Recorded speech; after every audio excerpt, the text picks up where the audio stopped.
Why is adult content so addictive than you think? You open a video, watch a few seconds, and then scroll on. You want something more intense, something unusual, and you didn't even notice when you started doing it. It's not a weakness of character, it's literally chemical. Your brain releases a dose of joy with each new frame, and each time it needs a little more to feel the same. That's how any addiction works. The brain's pleasure center reacts the same way to such videos, drugs, and gambling. The same mechanism, the same trap. It's just that this content doesn't stink and doesn't require money for the next fix. That's why it's so easy to ignore. Scientists have scanned the brains of people with this habit and found the same thing. The more a person watches, the weaker their response to joy. The brain literally loses the ability to experience pleasure. And not just from this, from everything. Food stops tasting good, friends seem boring, work becomes unbearable. Because nothing in the real world hits as quickly and predictably as a screen. Out of the way. The brain gets used to the easy stuff and begins to avoid everything else. Why, after watching such videos for a long time, do real relationships suddenly start to seem different? Millions of people around the world ask this question, but almost no one says it out loud. The answer is simple and harsh. The brain has become accustomed to constantly changing images, staged bodies, and impossible scenarios. But a real person nearby is real, imperfect, with their own mood. The brain compares. You're in great shape.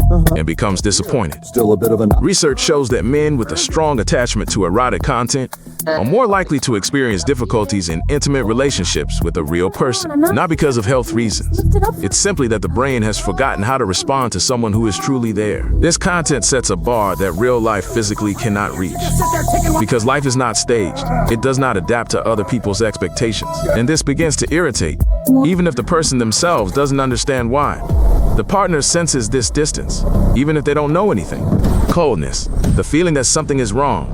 This is not paranoia. These are the consequences of a habit that's not usually discussed out loud, but which destroys more families than is commonly thought.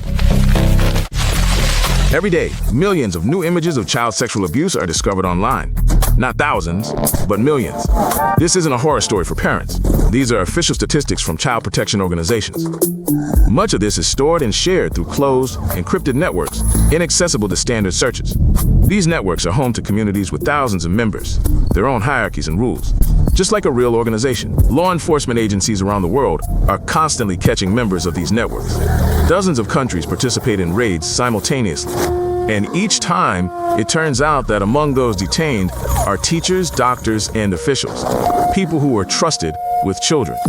Victims live with this their entire lives.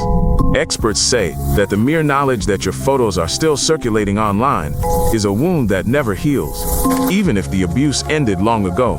Smart programs can now automatically find such content. Large platforms remove tens of millions of materials every year, but new ones appear faster than they can remove the old ones. It's a race in which the wrong side is currently winning. Behind the pretty picture is an industry worth hundreds of billions of dollars. And, like in any big business, there are those at the top and those being exploited. Many actresses have told stories of being lured into their first shoot with promises of easy money. Then scenes were filmed without their true consent, pressure with debts or threats. These aren't isolated stories. It's a system. Surveys of workers in this industry show that the majority have experienced serious psychological trauma.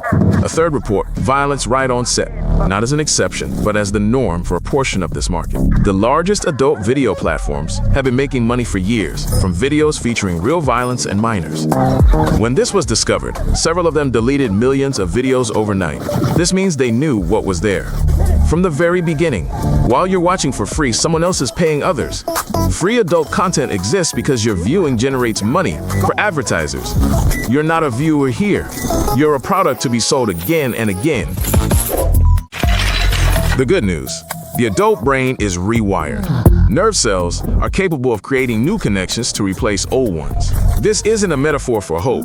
It's a documented fact from brain science. People who completely abstained from such content for 3 months or more reported the same thing. Food tasted better, communication became more interesting, and the desire to do something returned. The brain is returning to normal, slowly, but truly. The hardest part is the first few weeks. The brain craves the familiar, creating anxiety and emptiness. This is real withdrawal, not just figuratively. The same mechanisms as when quitting cigarettes or sugar, only it sinks deeper and pulls you back more strongly.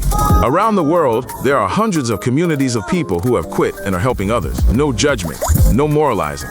Simply those who realized they were trapped and found a way out. Their personal experience is more honest than any scientific article. You may think you have everything under control. Well, you can check right now. How many times this week have you scrolled further because the previous one didn't grab you anymore? The brain doesn't lie. Subscribe to the channel and watch another of my cool episodes.